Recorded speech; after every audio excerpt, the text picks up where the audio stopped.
Is Thailand still using information warfare? First, information stance.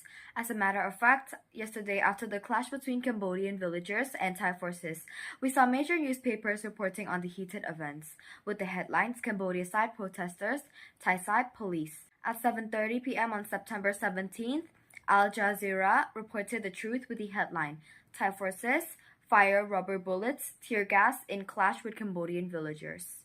The real victims turned out to be the perpetrators. At 7:30 p.m. on September 17th, Al Jazeera reported the truth with the headline Thai forces fire rubber bullets, tear gas in clash with Cambodian villagers. The real victims turned out to be the perpetrators, and the perpetrators turned out to be the victims.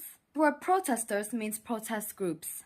And in reality, Cambodians are just villagers protecting their homeland, not just protesters. Then, Reuters corrected the reports. Where did the information we received come from?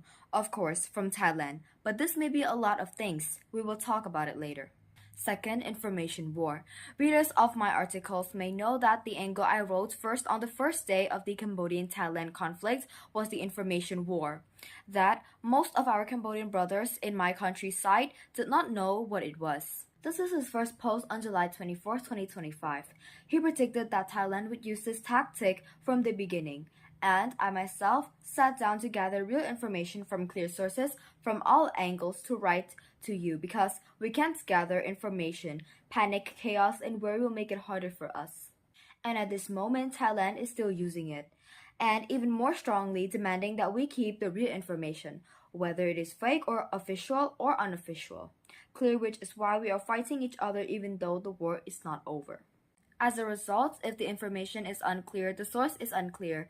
We Khmer people will have 2 or 3 reactions, which is a source of conflict and a lack of united fighting spirits. This does not include information, strategy, tactics, or information from the Thai side. So far, the thing to be careful about is information, especially from journalists who tend to pull the story to one side and paint Cambodia on the international stage. Third, analyze and speak thoughtfully. Some words are said thoughtfully and our thinking is not the same, especially on expressing opinions on the conflict. We as citizens have the right to speak and maintain the right to speak without affecting national peace and speaking where it benefits the nation, without dividing into 2 or into 3.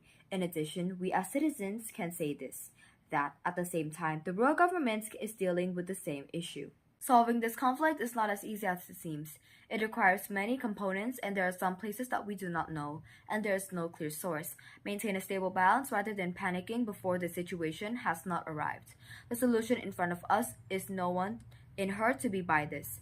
We should find a place where we can maintain a position with consciousness and resolve it, rather than rushing into a place where the problem does not seem to be stuck in one place. We must learn to accept the truth, and in this situation, true or false, it is not clear at a glance, which requires us to be meticulous and consider all aspects. Fourth, unity is the key. The enemy in front of us is preparing to attack the information section, which the other side seems to know that information is an important angle that can divide us Khmer into 2 or 3. So this time, we should remember firmly and use a joint voice that benefits us, or even alone. As long as we use our voice to benefit the nation, we should use it to encounter the Thai trick, rather than using a voice that separates us alone, which does not benefit us. This unity can be achieved where we are and because our strength is strong. When we become together in pieces, use Khmer things. Only one voice together. Unity is the key. From Lam Lai Chong Boj Angkor. Thank you very much.